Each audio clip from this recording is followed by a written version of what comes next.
인사합니다. 할렐루야, 샬롬, 샬롬, 샬롬, 샬롬, 샬롬. 하나님 사랑합니다, 여러분. 주 안에서 사랑합니다. 예, 이제 창세기 40장 1절에서 23절 말씀이죠. 보디발이 아내의 모함으로 감옥에 요셉이 갇혔어요. 그죠? 지난주에 그 안에 소속된 바로의 두 신하의 시중을 들게 됩니다. 예, 떡 굽는 자와 술 맡은 자. 얼마 두 신하가 꿈을 꾸죠. 그리고 근심에 사로잡혀 있을 때 요셉이 그들의 꿈을 해석해 주므로 바로의 신하와 가깝게 연결되는 계기를 마련했는데 그만. 예, 결국은 또 술 맡은 자는 예, 그 요셉을 잊어버렸어요. 좀 기억해달라고 얘기를 했는데도. 그래서 이런 요셉의 상처 바로 앞에 나아갈 배경이 마련된 그러한 그 키트, 징검다리가 되었죠.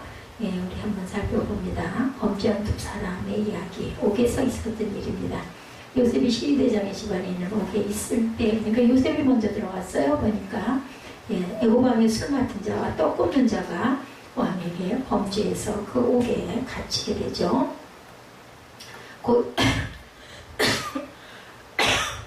고대 애굽에는 왕의 식물을 관장하는 고관들이 굉장히 많았는데 술 맡은 관원장은 그 중에서도 왕의 추류를 관장하는 관원으로 아주 중요한 그런 자로 소개가 되고 있습니다. 애굽 왕의 식탁에서 술을 따르는 자인데 예, 아무에게나 맡겨줄 수 없는 직책이었고 술 시중을 드는 일 이상으로 왕의 자문과 국정을 논의하는 고급 관료였다 이렇게 설명이 되어 있습니다. 느헤미야도 페르시아 왕실에서 술 맡은 자의 직책을 맡은 바가 있죠. 느헤미야 1장 11절과 2장 1절에 증거되어 있습니다. 이렇게 술 맡은 자는 굉장히 중요하다. 떡 맡은 자도 음식을 주관하는 사람이죠.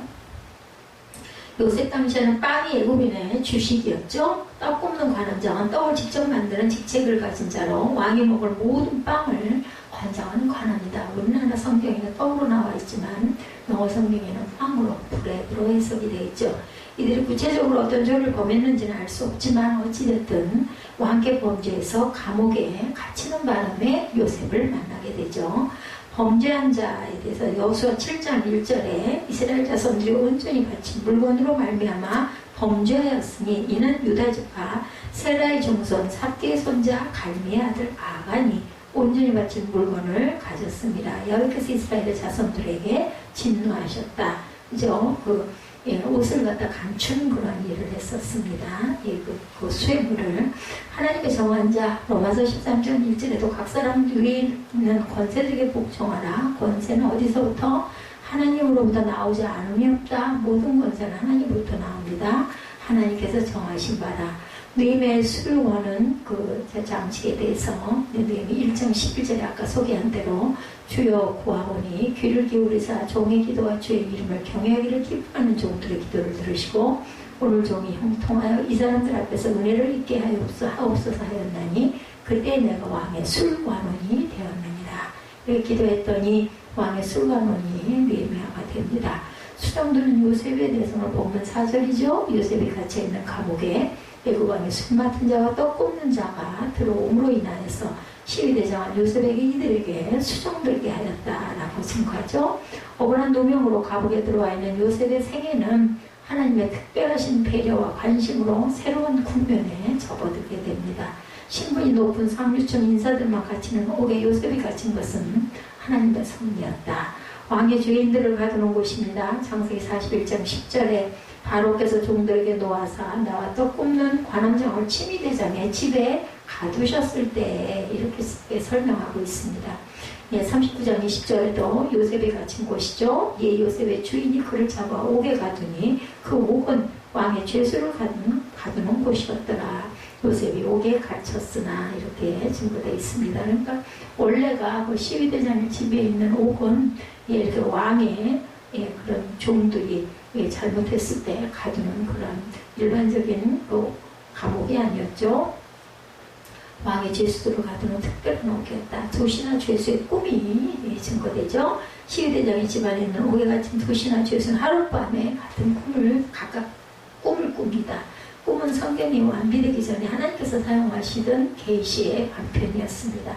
두 관원장은 같은 날 밤에 각자의 앞날을 예고하는 꿈을 꾸었어요. 그들의 꿈은 너무 인상깊게 기억에 남아서 분명히 자신들의 미래를 예고하는 것이라고 추측을 하죠.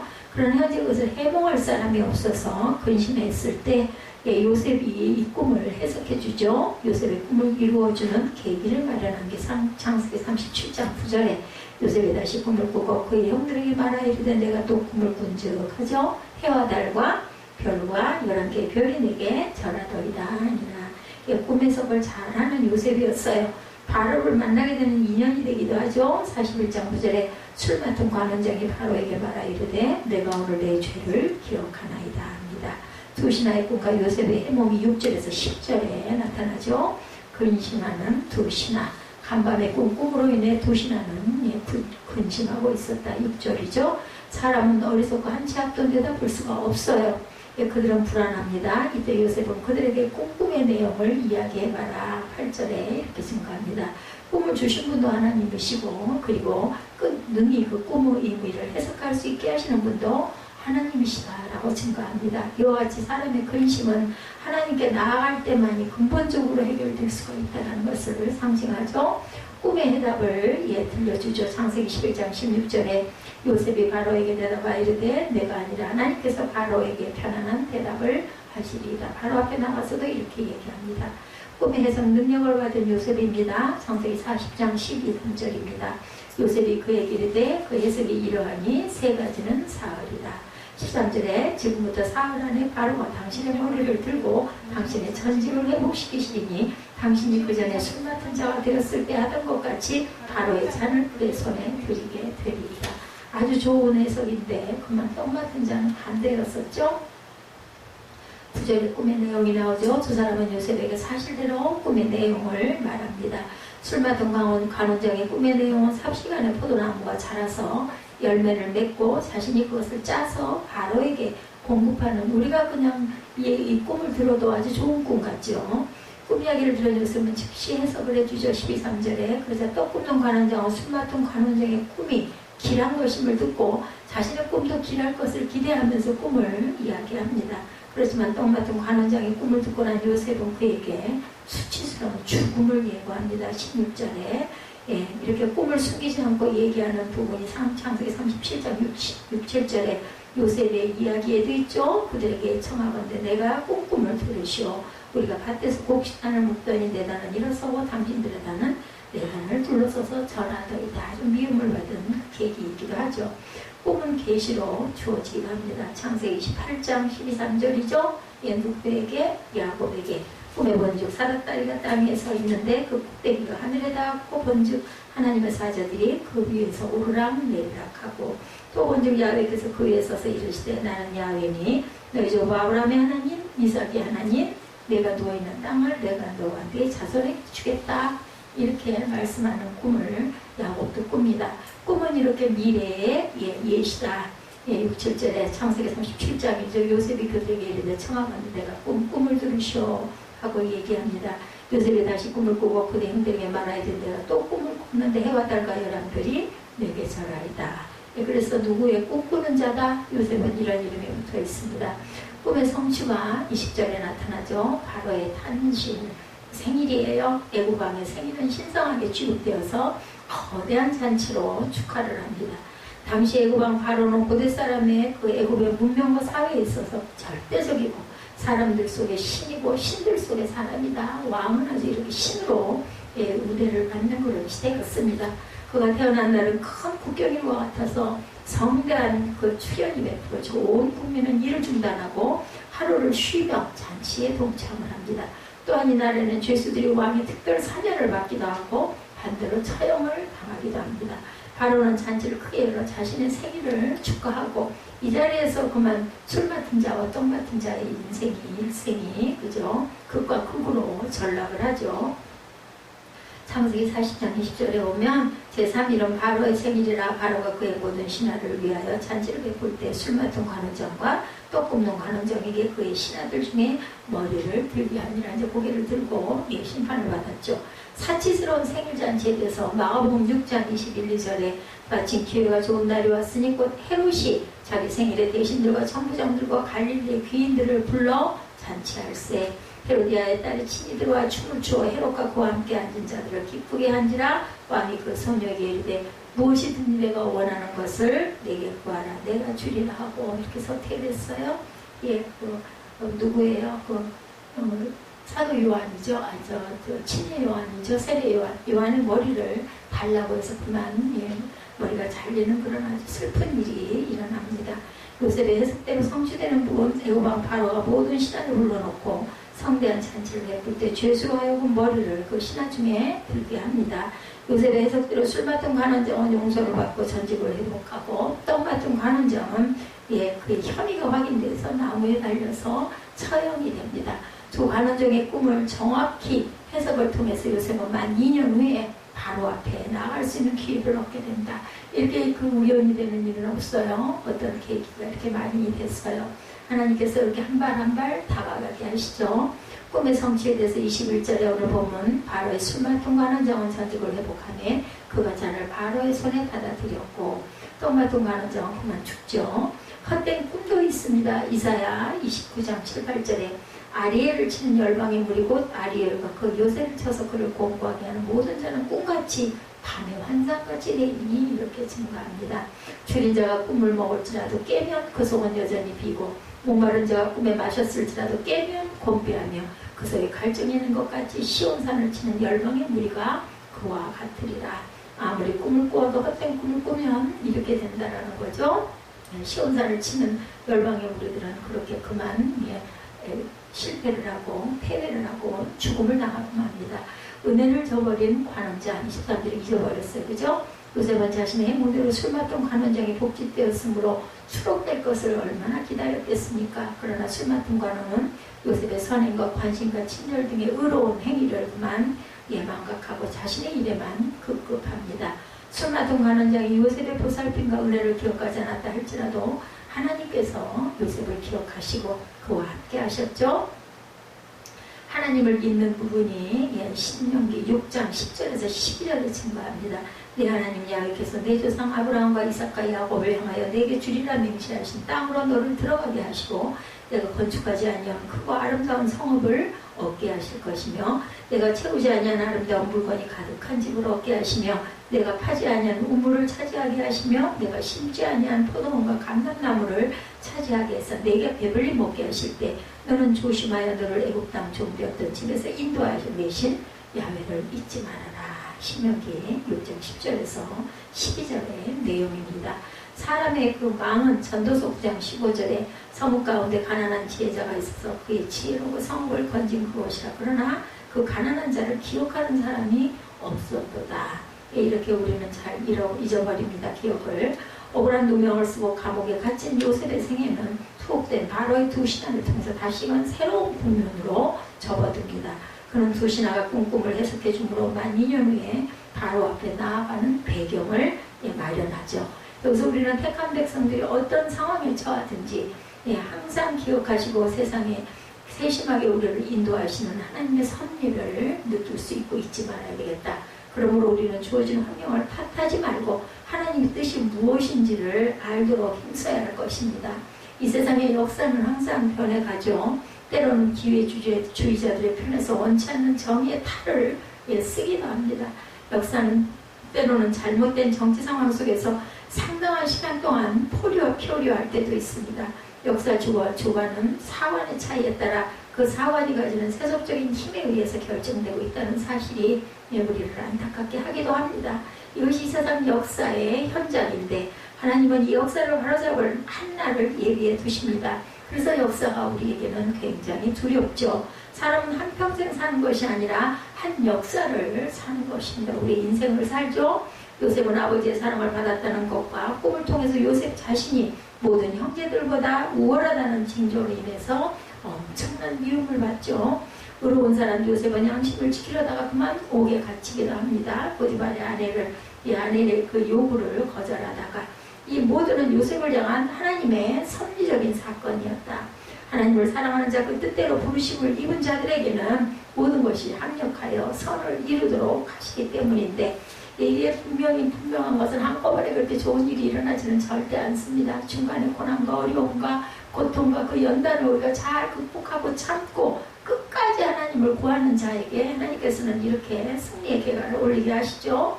우리가 꼭 잊지 말아야 됩니다. 하나님의 사람 요셉을 사람들은 감옥에 가두죠. 감옥에서도 그런 여전히 하나님의 사람이었어요. 그러나 세상 역사는 비겁하게도 그를 안중에 두지 않고 망각해버립니다. 그죠? 술 같은 관원장처럼. 그러나 하나님은 하나님의 사람 요셉을 통해서 여전히 일하고 계셨던 것을 우리가 이 말씀 속에서 알 수가 있는데, 옥에 갇혔지만 하나님이 계시는 갇히지 않았다는 겁니다.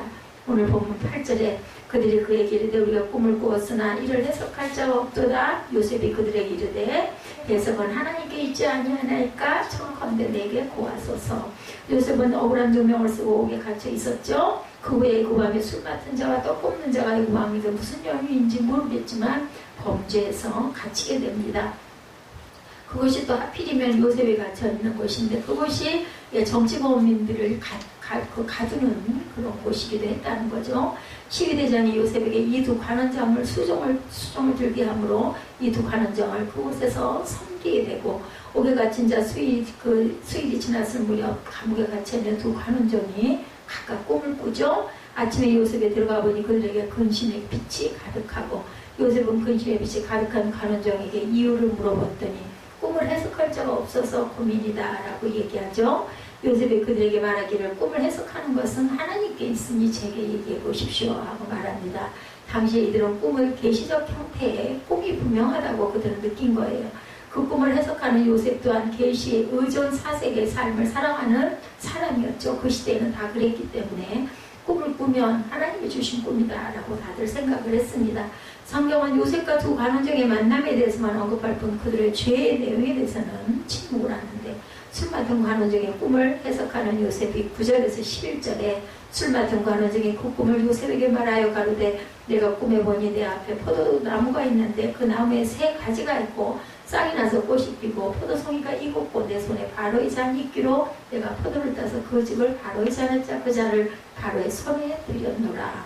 본문은 포도나무를 통한 꿈으로 시작하고 있죠. 그 나무의 세 가지는 사흘을 상징한다. 3일 후면 바로의 생일이기도 했습니다. 그날에는 죄수가 석방이 되기도 하고 처형되기도 하는 전례가 있었는데, 요셉이 술 맡은 관원장의 꿈을 해석하기를 사흘의 복권이 된다. 그리고 복권이 되거든 내게 은혜를 베풀어서 그날에는 바로에게 고해서 이 집에서 나를 건져달라고 부탁을 했어요. 요셉이 그에게 말하기를 나는 히브리 땅에 끌려온 자인데 결코 옥에 갇힐 일은 하지 않았다라고 이야기를 했죠. 떡 굽는 관원장의 꿈을 해석하는 요셉의 이야기가 16, 7절입니다. 떡 굽는 관원장이 그 해석이 기람을 보고 요셉에게 이르되 나도 꿈에 보니 흰떡 세 감주리가 내 머리에 있고 그 윗감주리에 바로를 위하여 만든 각종 구운 식솔이 있는데 새들이 내 머리에 감주리에서 그것을 먹더라. 왕에게 드릴 떡감주리에서 새들이 그걸 쪄먹어버렸으니 그게 벌을 받을 일이지 않겠어요? 우리가 생각을 해봐도 해석이 나와서 그런지는 모르겠지만 저는 그럴 것 같습니다. 요셉이 떡 굽는 관원장의 꿈을 해석하기를 사흘 안에 당신의 머리를 끊고 당신이 나무에 달려서 새들이 당신의 고기를 뜯어먹을 것이다. 얼마나 기가 막혔을까 이 이야기를 들으면서 죽이고 싶었을 것 같아요. 요셉이. 사울의 두 관원장은 안 그렇겠어요. 죽을 거라고 하는데 조달 사람이 어디 있겠냐. 살아있는 게 용해요. 그죠? 사울의 두 관원장은 요셉이 말한 대로 술 맡은 관원장은 복권이 되고 떡 굽는 관원장은 매달리게 됐어요. 얼마나 안 됐어요. 요셉은 결국은 잃어버린 자가 됐습니다. 23절 술 맡은 관원장이 요셉을 기억지 않고 잊었더라. 얼마나 또 기가 막혀. 요셉은 정말 기대를 걸었는데 깜깜했을 것 같아. 암담했을 것 같아. 그럴 때 그 기도를 하는 게 아버지 요즘에 시편을 제가 새벽에 하고 있잖아요. 어느 때까지입니까? 하나님 어느 때까지 저를 이렇게 여기다 가둬두시니까 하고 정말 기가 막혀. 다윗이 그 시편들을 보면요. 제가 그래서 시편을 이거를 새벽에 해야겠다 생각을 한 게 정말 시편이 다 좋지만 그래도 한 장 한 장을 좀 정확하게 들여다보면서 그 심정을 좀, 왜냐면 우리가 늘 다 기도해야 되잖아요. 그 기도의 마음을 제가 가까이 하고 싶은 마음 때문에 시편을 제가 선택을 했습니다. 요셉이 술 맡은 관원장의 꿈을 흉조가 아닌 길조로 해석했을 때 술 맡은 관원장에게 요셉은 자신을 부탁했지만 그것을 그만 잊어버리고 말았어요. 또한 12~13절에 요셉이 그에게 이르되 그 해석이 이러하니 사흘이다. 사흘 안에 바로 당신의 머리를 들고 전직으로 회복해 줄 것이니 바로의 잔을 그 손에 받들게 될 것이고 나를 절대 잊지 마소서 했는데 그만 까맣게 잊어버렸죠. 술 맡은 관원장은 요셉의 예언대로 복권이 되면 안 잊어버릴 것 같은데 그때 얼마나 기쁘고 고마웠겠어요. 그죠? 왕에게 얘기했을 것 같은데 자리 회복하는데 정신이 없었던 것 같습니다. 잊어버렸어요. 이것이 인간 세상의 본심이다. 그죠? 죽을 것 같을 때는 모래도 붙들고 늘어지다가 자신이 온전하게 되고 나면 그만 내가 언제 봤냐 하는 식의 이러한 부분이 생기기도 한다는 거죠. 요셉은 술 맡은 관원장이 잊혀진 인물이었지만 다행인 건 하나님의 기억 속에는 남아있는 사람, 이게 중요해요. 사람에게는 잊혀지더라도 절대로 하나님께는 잊혀지는 사람이 됐다가는 큰 일이 납니다. 하나님의 사람 요셉에게 꿈을 해석하도록 하신 이가 누구기 때문에 하나님이시기 때문에 이 입술에서 요셉의 고백들이 그렇잖아요. 하나님이 그것을 하시지 않겠느냐, 해석은 하나님께 있지 않습니까? 바로에게도 그렇게 얘기하죠. 시편 27편 10절에 내 부모는 나를 버렸으나 야훼는 나를 영접하시리다 이렇게 얘기합니다. 이사야 49장 14절에서 16절에도 오직 시온이 이르기를 야훼께서 나를 버리시며 주께서 나를 잊으셨다 하였거니와 여인이 어찌 그 젖먹는 자식을 잊겠으며, 그죠? 자식을 잊어버릴 수가 없습니다. 자기 태에서 난 아들을 긍휼히 여기지 않겠느냐. 그들은 혹시 잊을지라도 나는 너를 잊지 아니할 것이라. 내가 너를 내 손바닥에 새겼고 내 성벽이 항상 내 앞에 있나니라고 이렇게 고백을 하고 있습니다. 이런 것처럼 하나님께서는 절대로 우리를 잊으시질 않는다. 동서고금을 막론하고 은혜에 보답하는 전설이나 이런 그 담론들을 흔하게 우리가 접하다 보면 인간 사회에서 의리를 지키고 받은 은혜에 대한 보온 행위가 굉장히 중요히 나타나죠. 물이 그릇에 차면 넘치지만 사람을 차면 잃는다는 말이 있기도 합니다. 이것은 은혜를 모르고 잘나서 된 줄로 아는 교만한 그 인간의 그 성품을 꼬집어서 얘기하는 부분이죠. 춘추시대 어느 날 진원공이 진나라를 공격합니다. 그때 진나라 장수 위가가 왕명을 받들고 나가 진나라 장수 두기를 어떤 노인의 도움을 받아 사로잡고 큰 전공을 세웠어요. 여기서 결초보은이란 말이 나왔다고 합니다. 원주에 있는 치악산도 미물의 꽁이 받은 은혜를 보온하는 전설로 인해서 꽁치자를 써서 치악산이 되었다고 그래요. 다윗은 피난길에 바르실레의 도움을 받습니다. 마침내 압살롬의 난이 평정되고 다윗이 황공할 때 바르실레에게 같이 가기를 청하죠. 다윗은 요나단의 아들 절름발인 무비보셋을 노두발 암미엘 집에서 데려와서 극진히 왕자의 예우를 해준 일도 있습니다. 사무엘 하에 나타나 있죠. 다윗이 압살롬의 난을 평정하고 예루살렘으로 돌아올 때 무비보셋은 다윗 왕을 기다리고 있었죠. 사무엘하 19장 24절에서 27절에 보면 사울의 손자 무비보셋이 내려와 왕을 맞으니 저는 왕이 떠난 날부터 평안히 돌아오는 날까지 그 발을 맵시 내지 아니하며 수염을 깎지 아니하며 옷을 빨지 아니하였더라. 예루살렘에서 와서 왕을 맞을 때 왕이 저에게 물어가르되 무비보셋이여 내가 어찌하여 나와 함께 가지 아니하였더뇨 하고 말하니까 대답하되 내 주 왕이여 왕의 종 나는 쩔뚝발이 힘으로 내 나귀에 안장을 쥐어 타고 왕과 함께 가려 하였더니 나의 종이 나를 속이고 나를 내 주 왕께 참소하나이다. 내 왕께서는 하나님의 사자와 같으시니 왕의 처분대로 하옵소서 이렇게 고합니다. 배신과 배은이 창궐하는 세상 가운데 믿는 자들의 그 믿음이 의리와 보온의 인색함을 절대로 허락하지는 않는다. 요셉과의 약속은 기억되지 않고 잃어버린 그런 술 맡은 관원자.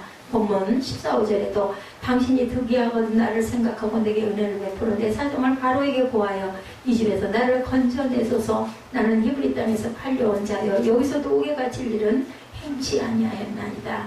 요셉이 술 맡은 관원장에게 득이하거든 이라고 말합니다. 이 말은 잘되어 형통하게 되거든 뜻이에요. When it is well with you 하고 영어로 해석이 되어 있어요. 형통하다는 뜻이.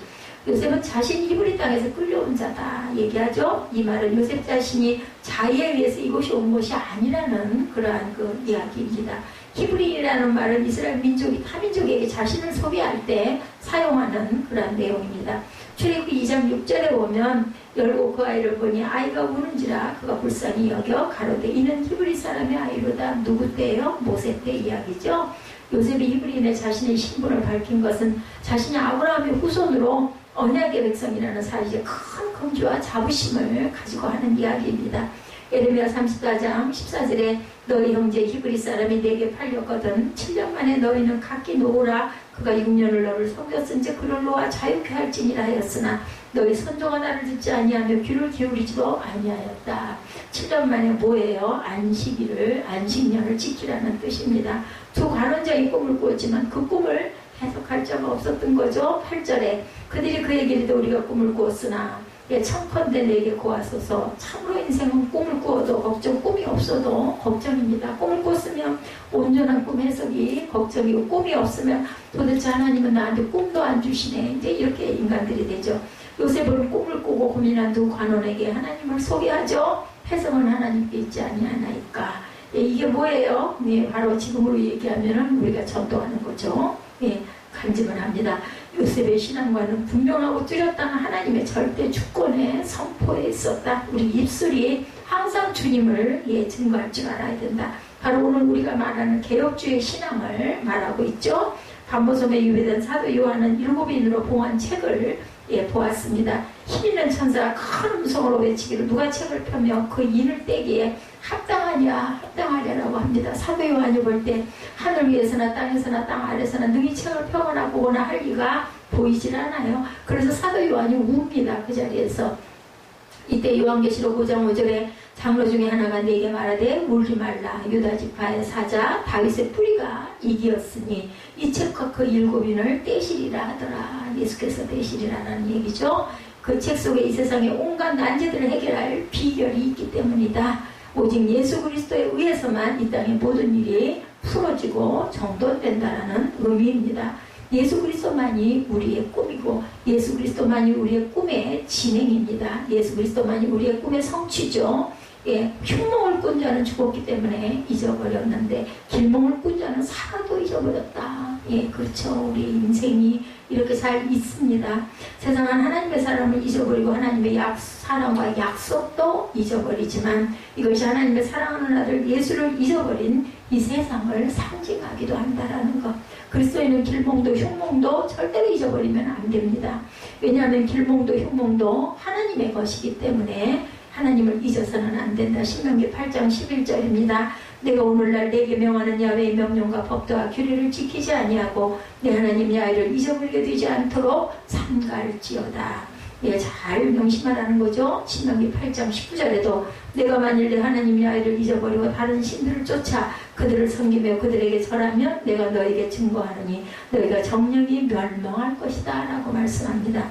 하나님께 받은 은혜를 절대 잊지 말자. 시편 103편 2절이죠. 내 영혼아 야훼를 송축하며 그 모든 은택을 잊지 말지어다. 하나님을 잊어버린 자의 길은 비참합니다. 욥기 8장 11절에서 15절에 왕골이 진폴이 아니오 나가겠으며 갈대가 물없이 자라겠느냐. 이런 것은 푸르로도 아직 벨 때 되기 전에 다른 풀보다 일찍이 마른다고 이렇게 증거합니다.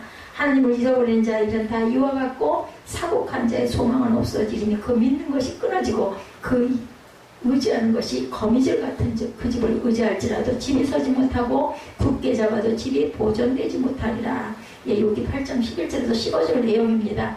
시편 50편 21절에도 내가 이 일을 행하여도 내가 잠잠하였더니 내가 나를 너와 같은 줄로 생각하였도다. 그러나 내가 너를 책망하여 내 죄를 내 목전에 차례로 베풀리라 하시는도다. 하나님을 잊어버린 너여 이제 이를 생각하라. 그렇지 않으면 내가 너희를 찢으리니 건질 자가 없으리라.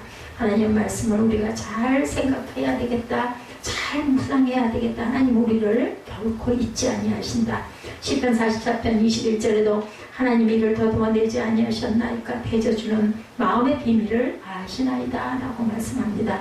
우리가 악을 행하여 하나님을 잊으면 저주를 받죠. 신명기 28장 20절에 내가 악을 행하여 그를 잊음으로 내 손으로 하는 모든 일에 야훼께서 저주와 공고와 견책을 내리사 망하며 속히 파멸게 하실 것이다 라고 증거되어 있습니다.